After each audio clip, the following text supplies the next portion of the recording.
Ourense amosa ser un territorio magnífico para o audiovisual, hoxe convertida nunha referencia gracias ao OUF.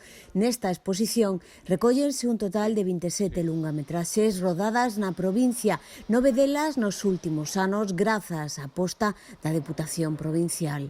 Unha película non son só os actores e as actrices e os equipos, senón os lugares onde se desenvolve a trama, a acción.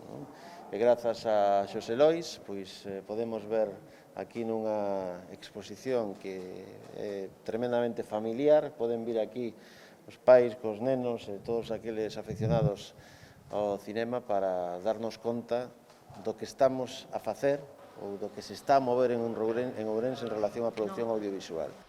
O obxectivo da mostra non é outro que valorizar o pasado e o presente de Ourense con relación ao cinema.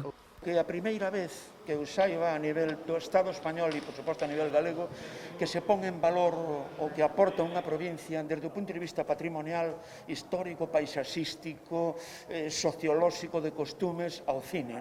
En este espazo, coa coordinación de Xosé Lois e, por suposto, co apoio, neste caso, na Manuel Baltar da Diputación, porque topou a idea con moitísimo entusiasmo, pois creo que aportamos aos ourensáns unhas curiosidades e, sobre todo, moi ameno.